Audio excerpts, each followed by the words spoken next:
Meeting to order. Welcome to the regular Starbucks Council meeting for March 13th. We'll start with the Pledge of Allegiance. Pledge allegiance to the flag of the United States of America, to the republic for which it stands, one nation, under God, indivisible, with liberty and justice for all. Thank you. If you'd call a roll, please, Joan. Mayor Swenson. Here. Counselor Gorder is absent. Counselor Tate. Here. Counselor Backel. Here. Counselor Christensen. Here. Okay. First item on the agenda is the consent agenda. Is there any discussion, additions, or anything to the agenda?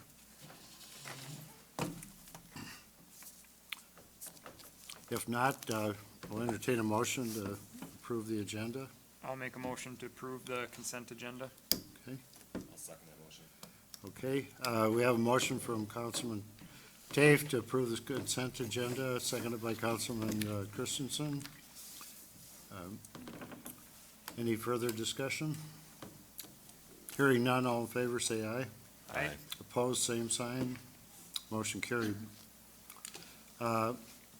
First item on the agenda is Carrie Steinbesser from Conway Duth and Smeezing, and Yes. with our annual audit report.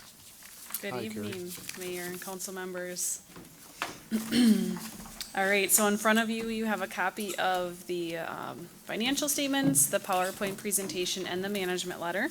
And I'll go through the PowerPoint presentation because that does a good job, summarizing the other two reports. And I just want to start off and say thank you for giving CDS the opportunity to do the audit again this year. We really appreciate everything that Joan and her team did throughout the audit, answering our questions and getting us all the information we needed, so thank you for that. Now, the first couple pages of the PowerPoint cover the independent auditor's report. And it's a summary of the outcome of the audit and the expectations of the parties involved in that process. So the financial statements are presented fairly in our opinion, and these financial statements are prepared on the modified cash basis, which is the basis of accounting other than accounting principles. It's conducted in accordance with generally accepted auditing standards and government auditing standards. The financial statements are the responsibility of the city, and then our responsibility as your auditors is to express an opinion on the financial statements. So we perform the audit to obtain reasonable assurance that the financials are free from material misstatement. And when I say reasonable assurance, that's a high level of assurance, but it is not absolute assurance because we don't test every single transaction. So it doesn't guarantee a material misstatement will be detected if one exists, but there is reasonable assurance that it would be. And then we do issue a report on internal controls, but I'll discuss that towards the end of my presentation. So on page 3 is a summary of your cash and investment balances in your general fund for the last 5 years. You can see there was an increase of about $81,000 from 2021. There was a larger increase in 2021, between 2020 and 2021. And really looking ahead into 2022, that was getting your federal grants back to a normal level. There was quite a bit of grant money that came in 2021 that it didn't happen again in 2022. So that's why you're not seeing as much of an increase there. There were higher costs in public safety and public works, so that also limited the increase in the cash balance there as well. On page 4, this is a summary of your receipts and disbursements over the last 5 years. As far as your receipts goes, there was a decrease of $521,000. And like I mentioned before, a good chunk of that was because of the federal grants that came in 2021. And then there were some other government aids and a decrease in donations as well. For the disbursements, that did go up, and that was repair and maintenance costs as well as capital costs. So the Office of the State Auditor does recommend that your fund balance be maintained at 35 to 50% of receipts. And at the end of 2022, you were a little over 1 year's worth of receipts. So you're above that recommendation from the state. And then they do recommend also that you have at least 5 months of disbursements in your reserves. And your over 1 year's worth of reserves in your fund balance. I do want you to keep in mind that D grant for the lights project and then some American Rescue Plan funds are still in your fund balance unspent. So even without that, you still have about 10 months of reserves in there in your fund balance.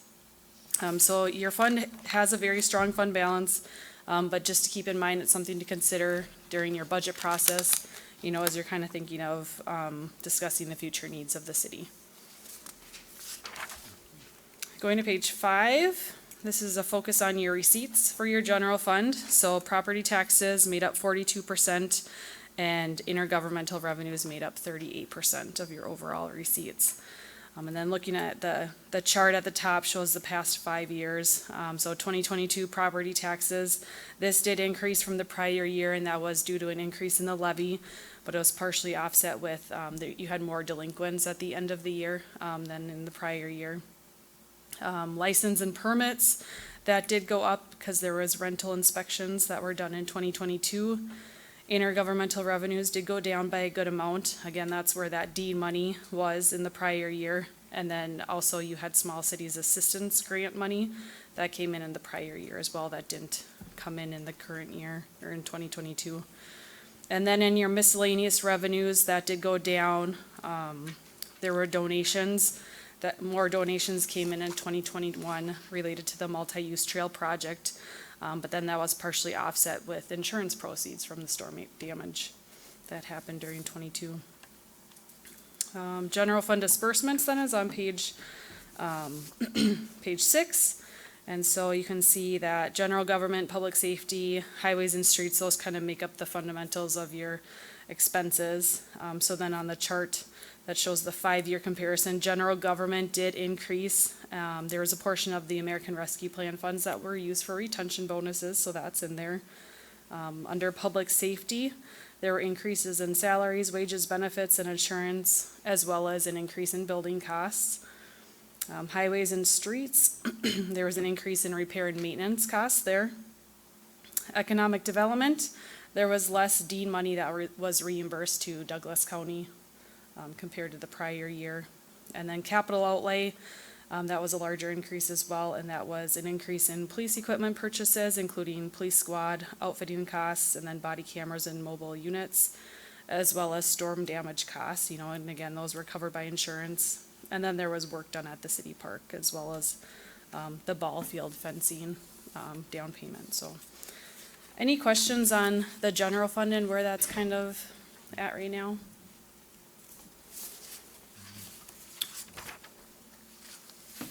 Okay, so then going ahead, looking at your water fund on page 7, there was an increase in cash and investment balances of about $82,000 from the previous year. So what that tells me is your fund's covering its operational costs as well as any capital costs and debt payments that are coming out of that fund. So it really is in a healthy cash position right now. Then on page 8, you know, this chart really focuses on the operational outlook of the fund because it excludes your capital purchases and your debt-related items. But operating and non-operating receipts, you can see there is about a 7% increase there. Operating and non-operating disbursements did increase, and that was an increase in repair and maintenance and occupancy costs. Then if you look at the net income, the past 2 years, very comparable with one another. You know, and that balance that's left over is used to cover your capital outlay, your debt service payments, and then the rest goes to reserves. So then looking at your sewer fund, this is kind of in a similar position as the water fund. You can see the fund is covering its operational costs as well as capital outlay and debt service payments. So there is an increase in cash of about $98,000. Again, in a healthy cash position. So on page 10, operating and non-operating receipts had about a 6% increase in sales. There's also an increase in solar rebates in that fund. Operating and non-operating disbursements were pretty consistent between the past 3 years. And then the net income was at $233,000. And that piece was what was used to cover capital outlay, debt service payments, which both increased from the previous year. And then the remainder went to reserves. And then Hobo Park on page 11, that saw an increase of 60,000 from the previous year. Fairly consistent increases over the past 3 years. And then looking at your operating and non-operating receipts, your sales were down some from the previous year, about 6,000, but then that big increase is due to a grant that came in to cover the starry stonewort removal and also the storm damage proceeds to cover those costs. And then as far as disbursements, really minimal change between 2021 and 22. And then your net income was 184,000. And again, that's before capital outlay costs and transfers. So this fund is in a very strong cash position as well. And page 13 is looking ahead at your future principal and interest payments on your debt. Something to keep in mind is there are 2 bonds that are not included in this chart because the bonds haven't been finalized yet. So I imagine, if next year, at some point if the finalization of that debt happens, then we'll get those in there too as well. But you can see after 2025 it really drops down, but it's a little deceiving right now, so. Any questions on where you are at with your enterprise funds, those water, sewer, Hobo Park? Okay. Then there are 2 additional compliance type reports that we issue, and the first one is on Minnesota legal compliance. And this is to ensure you're in accordance with state statutes, and we noted no compliance issues there. And then the second report is government auditing standards. And there's internal control and compliance factors in this report, and there were no instances of compliance issues. But we did note 2 material weaknesses with your internal controls. And both of these are very common for smaller cities and difficult to completely go away. They're things that you've seen from probably the start of your audits. The first one, limited segregation of duties. So this is when there's limited personnel in the cash handling position.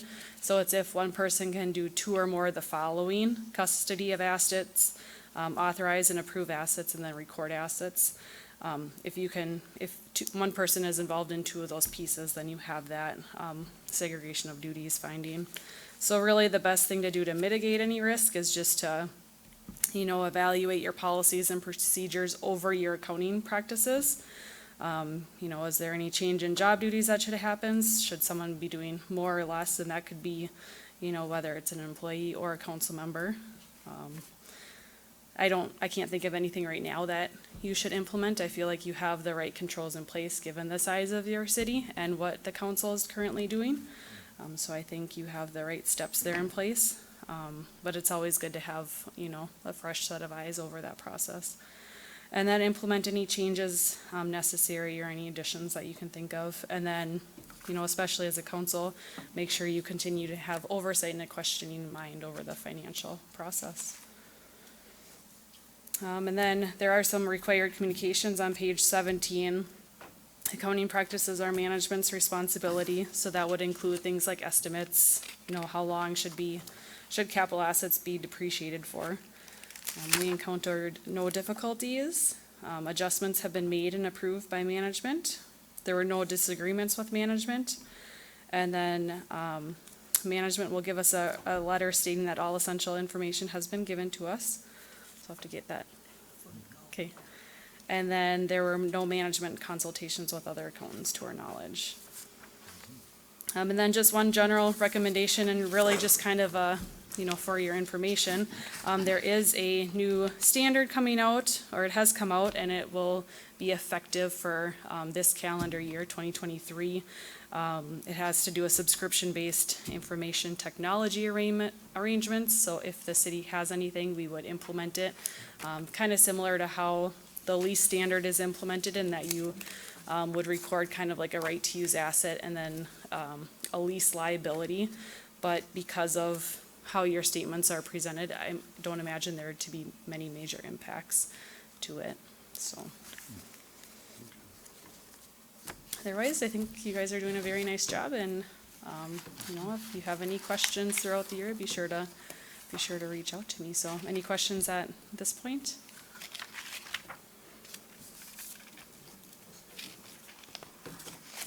Okay, It's not. all right. Good deal. Thank Thank you. Carrie.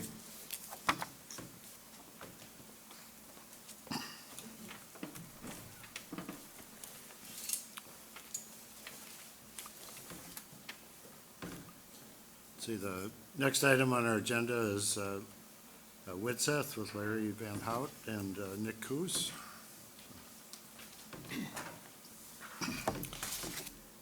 Okay, just a brief update. Back on the 2020 project, it's kind of like it was last month with the, waiting for MinDOT to final up our numbers. Previously, I think it was, we were waiting for the contractor to sign off, but our understanding is it's all in St. Paul right now. So it's just basically MinDOT, St. Paul to give us the final numbers for the project, so. So as soon as we get those, we'll get, the assessments finalized and then bring them to council, then, they'll call for the hearing. So I'm hoping that's sooner than later, but they haven't given us a timeline yet. Then on the lighthouse project, one thing with that, we need to know the foundation, as far as how much we need for a foundation on that. So we need soil boring at as close to the location as we can get. We've got Braun lined up to be there tomorrow. We want to get them in there early before our frost goes out, and again, I don't want to tear things up, so the plan is they're going to bore that tomorrow, and then we'll have an idea what we need. So, any questions on that? And then finally, I handed out, it's kind of an 11 by 17 spreadsheet here. That's the final pay request. That's on the lift station project. That's one that's been going on quite a while. Been going back and forth with the contractor trying to get, resolve the final quantities. Finally got them resolved. I did find a problem from before where we'd use unit prices from the first bid, not the second, so I had to do a correction on this to get it to the actual as-bid prices that the contractor did. So I ended up changing the final payment by $1,000, so it wasn't a big change, but we had to get it right. So the bottom line is the final pay request due the contractor is $28,986.63. About half of that is retainage, that was 5% we've been holding on them, all the way through. So anyway, that, project is complete, and, again, we'll basically do is, once we got approval, he's gonna submit a few final things, then we'll send it into, deed to get reimbursement, PFA to get reimbursed for, get, as part of the loan anyway. So this will be eligible for our loan dollars. So that's the final amount due. This is the final amount for R&R, yep. We still have, again, the MinDOT, when we get those final numbers, we'll do the same thing. We'll send those final amounts to PFA to get reimbursed too.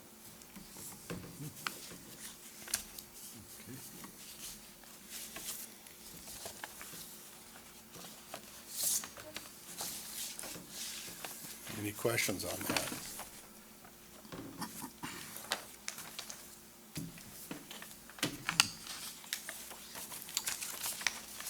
Okay. Do you have any questions on that, Joan? We need approval from the Yeah, council, so. yeah, you need to approve. We need to approve Yeah. this final Yeah. payment? Okay.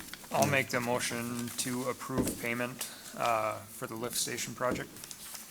Okay. Do you second?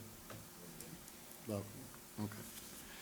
I have a motion by Councilman Tafe to approve the final payment for the lift station project, and seconded by Councilwoman Balko. Is there any discussion or questions? Hearing none, all in favor say aye. Aye. Opposed, same sign. Motion carried. Thank you.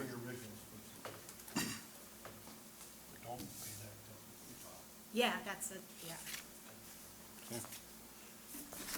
Any other questions for me?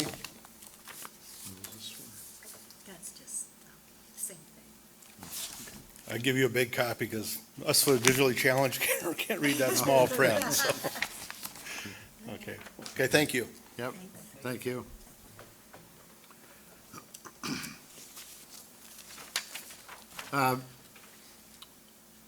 Next item on the agenda is the mayor. I just wanted to mention a couple of things that we're probably going to have real busy summer, particularly in June, July, and, well, August too, but, this year we have a tour of Minnesota bike tour coming through Starbuck on June 21st and 22nd.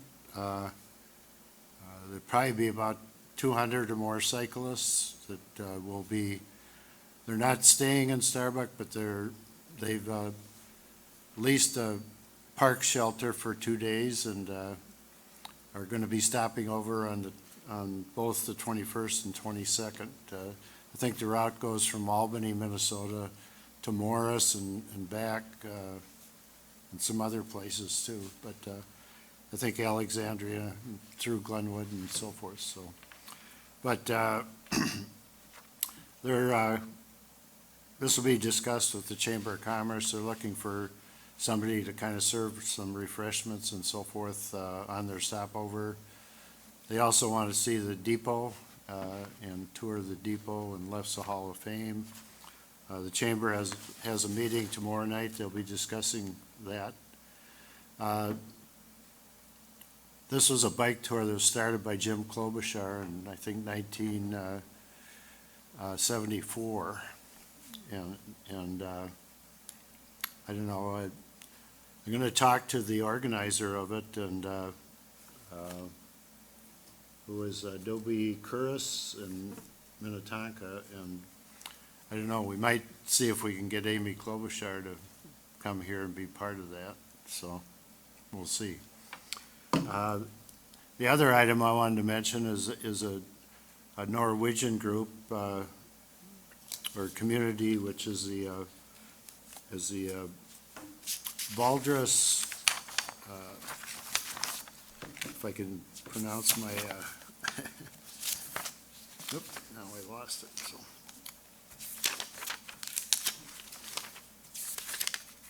Well, yeah, it's the Valdres Samband was the first Norwegian Bindelag, which is short for a community organization. They have excuse me. They have an annual meeting called a Stevne, and they're going to be in Starbuck from June 22nd through the 24th. And they also have quite a group of people from around the country and Canada and so forth. So they're going to be at Frone Lutheran Church for 1 day, and they also want to see the depot and the world's largest Lefse Hall of Fame and so forth. And it is the 40th anniversary of the world's largest Lefse, which we'll be celebrating this year. So, and of course, all this comes right before Heritage Days, which starts in the end of June too. So it's going to be very busy. So. Do we need to work with Pope County to get additional law enforcement and traffic control, especially for the bike? I can check with the organizer, but I would imagine that's something they normally do. Okay. Most of it is on bike trails. I was thinking mainly the crossover, Oh, yeah. to have either Pope County Sheriff or Yeah. one of our resources to help with that.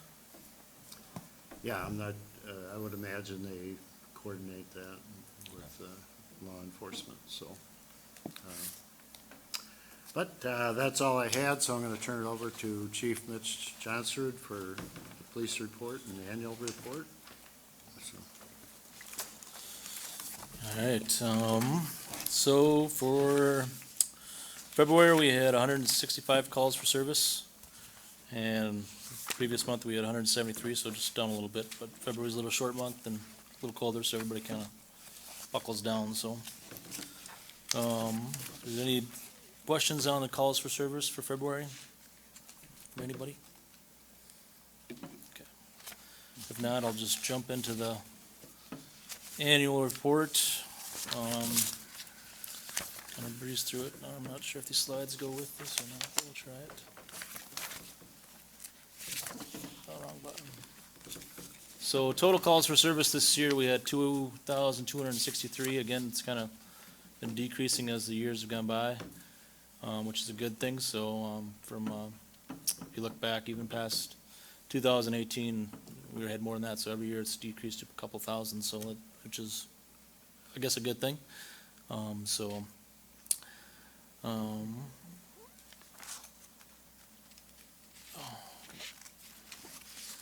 Total charges filed again, this year we had 35 charges.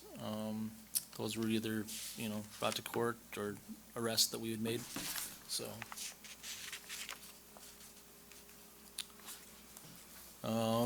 Animal complaints, they're up a little bit, again, that just varies from either a lot of dog at large, animals at large, so it varies, but this year seems to be a little more frequent than usual, so. Our child protection, we've been busy with that. Again, it's about the same, a little bit down. Of vulnerable adults, the intake's been down a little bit, but for the most part, it's about the same, so we're not seeing anything that's too concerning, but most of it's the normal stuff that we hear. And then those are civil issues. I'm gonna just touch on, well, I'll get to that.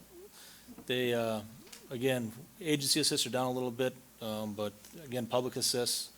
Our medicals are up, so there's been quite a few medicals this year, so it seems like they're constantly running back and forth, and I think that's hard to see, but I think it says 230 something, 233, I believe.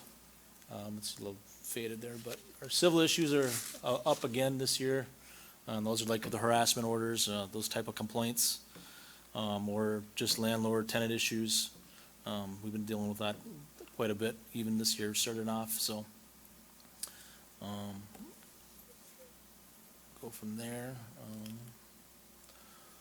Welfare checks, mental health issues, again, missing persons, we only had 3 last year.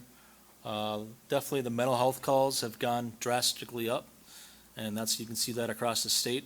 It's just the trend is coming back, and we're dealing with a lot of mental health issues, and it's a big problem throughout the state, especially for the services. And what's happening is a lot of the services aren't available for people, and so law enforcement ends up dealing with them. We end up bringing them to the hospitals. They kick them loose because there's no place for them to go, and now we're back on the street and we're dealing with them again. So some of them, these are frequent, several repeats, but again, you go from 18 to 46, and I'm assuming by next year it'll probably be about the same or higher up, so it's a big problem. Wynn Academy has been busy. We had 339 calls, I believe it says, a little down from last year, but if we didn't have an SRO there, I don't know what we'd do, because I'd be spending 3/4 of my day up there. So thankfully, Ryan's been doing an awesome job up there. The staff love him. This year, just to remind you, at the end of the year, we do have to look at re-upping the contract with the school. So we did a 3-year contract, and I'm just looking to do about the same and then basically add the wage increases to it, and that's about the only change we really need to make. So hopefully that goes smoothly and we can get that done, but our contract expires at the end of December, so sometime here we'll have to meet and go over that. When do you think we'll start talking about that? I'm thinking of around July, we'll start talking. It shouldn't take, really, there's not much change of the contract, no verbiage wise, it's just the increase that we've had through the unions and stuff, and just put that in there. And that's all it really should be, so unless the school has something that they want to drastically change, hopefully it's a smooth transition, and we just add another 3 years and go from there, so. I'm gonna just go through, I'll go hit this, I'm gonna go start some of this, the actual report. And anybody who wants to look at the reports or the graphs or statistics, they're all on our Starbuck webpage. If you go under the statistics, you'll see everything from 2014 to the present, and all this PowerPoint and all the annual report is also on there. So, but I'll just go through some traffic citations and accidents. Since 2013, we've had average about 20 crashes per year, which we had 30 crashes in 2022. In 2022, we issued about 168 warnings for various traffic offenses. 13 of those, we had 13 Minnesota state citations, 1 admin citation. Overall, the officers did 219 traffic stops, and about 77% of those were warnings. We did have 5 DWIs, and since 2013, we usually average between around 14 per year, so we were actually down below that, so, which is a good thing. We continue to work, do the grant for the Minnesota Towards Zero Death, again, so we have officers that are working extra shifts. We get paid, get extra grant funding to do those shifts for overtime shifts. So any shifts that we do, we get reimbursed from the state. And that's a good thing. We've just generally, we don't have as much as participation because our staff is a little low, but that's kind of throughout the state. So when we can get out there, we try to do it. So, but that is through Pope County Sheriff's Office, Glenwood PD, and Starbuck PD that do that grant together. So we do work sometimes together on the enforcement period. So if you see a Starbucks squad or a Glenwood squad or county in certain cities and towns, that's the reason why, because we're working together on that grant to do the enforcement piece of it. So domestics and disturbance calls, we experienced a decrease, not too much though, in between domestics and assaults. Our calls for domestic assault decreased from 20 to 19, so not, it's pretty consistent still. Again, we still work close with Someplace Safe and Human Services just to work on these cases. But I'll get into the numbers here when we get to the graph.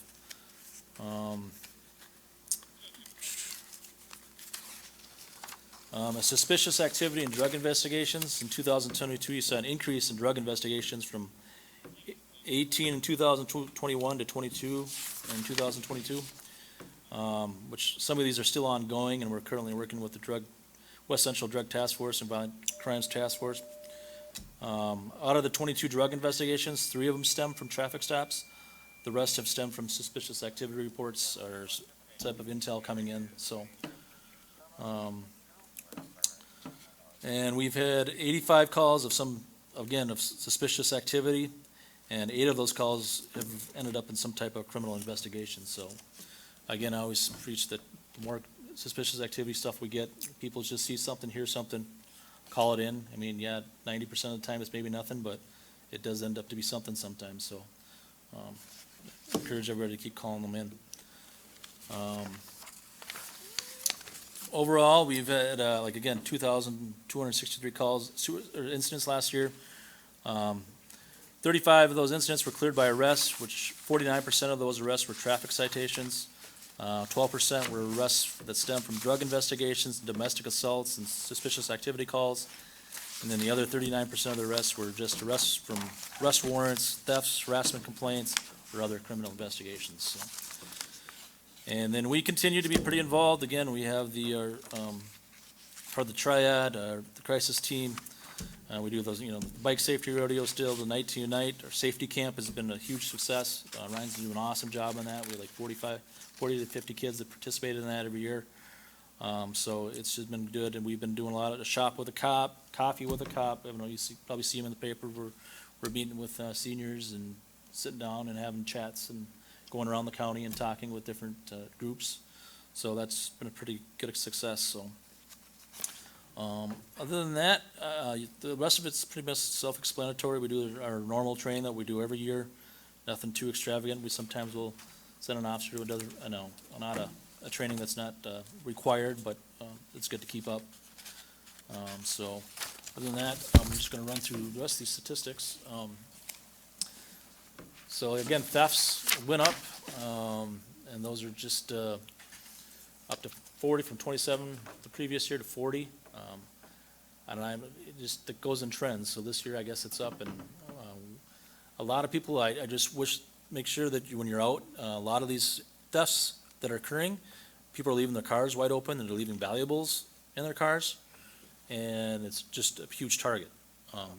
So it's just that's mainly the key of why people are breaking in. A lot of these thefts that we've had in the previous years, just a lot of property that was open, left in vehicles in the wide open, so people just look in and the cars are open, and they take it. Burglaries, we had none, so that's good. Criminal damage to property, again, we had none, so that's down, so that's a good thing. But the thefts are, again, up on the rise, kind of fluctuates there. Our traffic enforcement, again, I kind of went over that. See our citations from the previous years. But it's a little spike there from the 2019, I guess, so. But other than that, pretty consistent. ATVs, we have 191 licenses in the city of Starbuck. And that's increased, as you've seen, throughout the years. Every year, seem to get a little bit more. So we have a lot of golf carts in town. A lot of people using them. So, but again, we've been lucky enough, we didn't have any accidents. Had only a couple warnings, and only had 3 complaints. So I think a lot of people are starting to get the gist of what they need to do and follow the rules. And I think the trail by the beach has helped a lot, especially take down the complaints from people going down the beach side. We still get them, but very rarely. But I do think that's helped improve that, so. Do you get any unregistered golf carts? Has that been an issue that you've encountered or no? We Expired haven't, registration. not that they're not out there, we just maybe have caught them. I mean, it's unless we pull them over, and see them, but again, that's, pretty rare. We haven't seen any or caught any, not to Okay. say there's not anything out there that we haven't caught yet, but, Right. we have not gotten any, so. And then generally, if there's anything going on with a golf cart, it's usually a warning, if the first time we're talking to you. If it's the second, third time we're talking to you, then we're talking citations. But generally, the first time you talk to someone, they're usually pretty open to what the rules are, and they follow through, so. Again, domestics, again, we're at about the same range from last year. Domestic assaults went up a little bit, physical assaults, and then a couple of them, those also include regular assaults. Harassment complaints, about the same. Disturbance calls went down drastically from 29 to 3. So, I guess people are not, a lot of those were after hours, 10 o'clock, noise disturbances. So people have been behaving. 911 hang-ups about the same, and then all our alarms are just up a little bit here, so. Suspicious activity or intel that we've received, again, 228 from 259, a little down a little bit. Drug investigations, again, are up. Suspicious vehicle reports, suspicious persons, as you can see, those are all kind of good, but again, the more information that we receive, the better, so again, it does help out in the long run, so. And that's all I have, so. If there's anything that you guys have questions on the annual report, or anything that I can discuss, or let me know, and I can try answering for you. But we're still waiting on the new squad that we ordered, still, it's out there. I don't know where it's at, so it's not here yet, so. But we call and they say it's in process still, so that's about all that's all I know. The other one's holding up? Other ones are, the Charger went down for a while. We had luckily we had the other squad. And then we had the Durango go down for a little while. There was I can't remember, something with the transmission, something with that. That was down for like 2 or 3 months. So yeah, if we didn't have, otherwise we'd been down to one squad or no squads for a while. We wouldn't have had that additional squad, so it's a good thing that we had it, so. But we've been, knock on wood, hopefully it'll stay that way for a while, so we'll see. We can get you a bicycle in the back. Yeah, bicycle, I don't know. They're tough, when they're running around the clock and they just take the wear and tear and they're outside all the time, so. But we're not the only agencies having the same issues. Glenwood's having the same problems, county's having the same issues with squads, so. But, all right. Okay. Thank you much.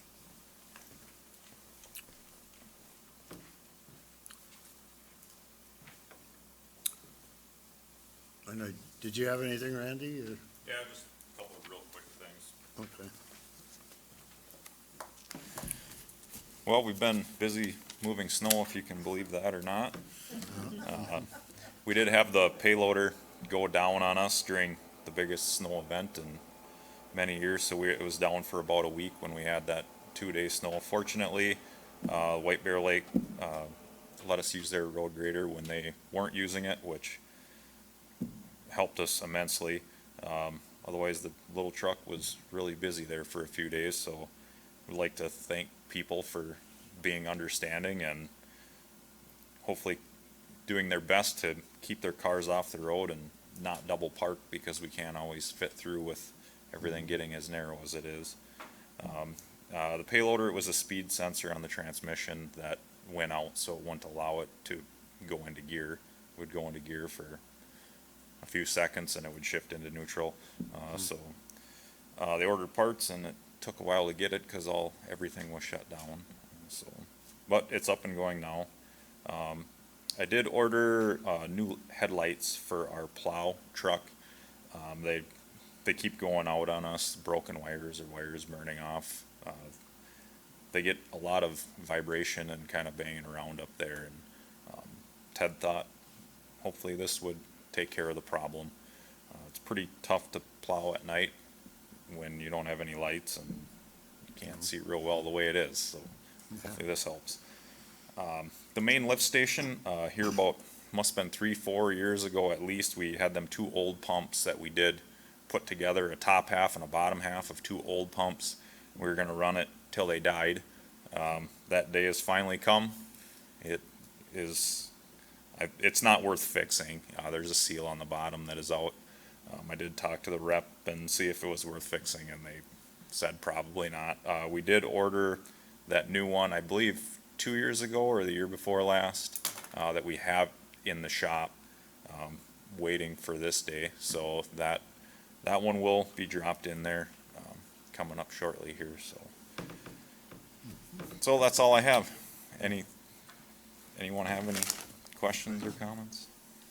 Randy, can I ask you a quick question? Yep. You said the 2 pumps died, and I remember when you ordered one, so do you need a These second one? were 2 old ones. The motor went on one and the impeller went on another one. So we took the two old pumps, put them together, and we just ran them for as long as they would run. And they're about, $12,000 a piece, so we got our money's worth out of it. So was it, you just need one pump to replace them? And we have that already. Yeah, Yep, I there's three- remember, okay. three You made a pumps. Franken pump, Yep. got it. Thank you. Okay. Next on our agenda is the fire department. Did you have anything, Doug? Okay. All right, we'll move on to, next item is city clerk treasurer, and maybe you would just an information item that Tiffany Holton will be going to the second year of MMCI Institute on May 8th and to the 12th, right? Yep.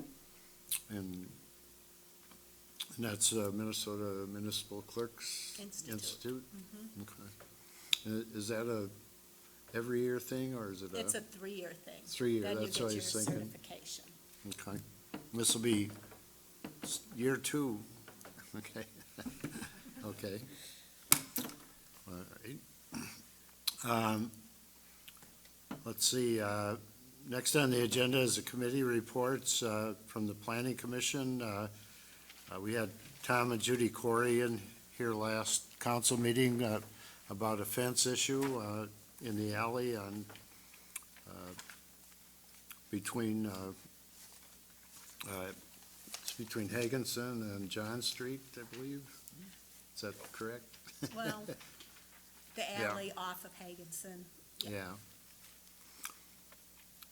Anyway, planning and zoning looked at it, we looked at the ordinance and so forth, and these fences were built prior to our ordinance being passed. And the ordinance does specify that existing fences will remain, unless there's an alteration to them where they were expanded or whatever, they can they can repair them or whatever. And so planning and zoning recommended, that we not take any action on that complaint because everything's in compliance with the ordinance, so. Am I missing anything? No, Joe? that pretty much summed it up. Okay. So, I guess we need a motion to, either agree with the planning commission, or if the council feels that we need to do something further. Any questions or comments? Or? I'll make the motion to agree with the planning and zoning that the fence is in compliance and the council doesn't need to do anything. Okay. We have a motion by Councilman Tafe to agree with the planning commission recommendation that no action be taken on the complaint with the fences because they're in compliance with the ordinance, seconded by Councilman Christensen. Any further discussion? Hearing none, all in favor say aye. Aye. Opposed, same sign. Motion carried. I don't think we have anything else under committee reports. Move on to old business. We have a vehicle noise ordinance sign on Highway 114 that needs to be replaced, and MnDOT wants about $1,500 to replace it. I think we ordered the signs, and Yeah, we got two for $300. so, and I think we can install them ourselves, so we'll be doing that. And, moving on to new business, first item is to approve the interfund transfers for the fire department rent of $29,700 and the 2023 City of Starbuck fire contract payment of $64,063.99. I'll make a motion to approve the interfund transfer for the fire department rent. I'll second that. Okay. So I have a motion to approve the interfund transfer of the fire department rent by Councilman Tafe, seconded by Councilman Christensen. Any further discussion on that? You also want to approve the fire contract payment? That's a separate item. That's a transfer. Oh, yeah, I'll make a motion to also approve the fire contract payment. And I'll also second that. Okay. Okay, so we have a amended motion to approve the interfund transfers for the fire department rent of $29,700 and the 2023 City of Starbuck fire contract payment of $64,063.99. Recommended, or motion made by Councilman Tafe, seconded by Councilman Christensen. Is there any further discussion or questions? Hearing none, all in favor say aye. Aye. Opposed, same sign. Motion carried. Next item on the agenda is to approve Resolution 2023-06, which is a resolution designating the 2023 precinct and polling place for the City of Starbuck. I'll make the motion to approve resolution 2023-06. Do I have a second? Okay. So I have a motion by Councilman Tafe to approve Resolution 2023-06, resolution designating the 2023 precinct and polling place for the City of Starbuck, seconded by Councilwoman Balko. Any further discussion? Hearing none, all in favor, say aye. Aye. Opposed, same sign. Motion carried. Last item on the agenda is to approve Resolution 2023-07, which is a resolution to contract with a council member. And this involves Precision Auto, and so Councilman Tafe cannot vote on it. So. I'll make a motion to approve resolution 2023-07, resolution to contract with a council member. Okay.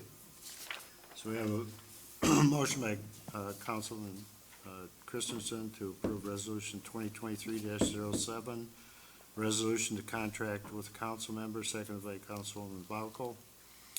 Any further discussion? I would just make the comment that the reason for the resolution is simply to comply with state statutes, and there's no current business or contract or anything being done, so, but it's just make sure the city's in compliance, so. If there's no further discussion, all in favor, say aye. Aye. Opposed, same sign. Motion carried. That was an aye from me, too. Okay, yep. So, okay. Well, if there's nothing else, Set your motion, Harry. I'll make a motion that we adjourn the meeting, so we are adjourned.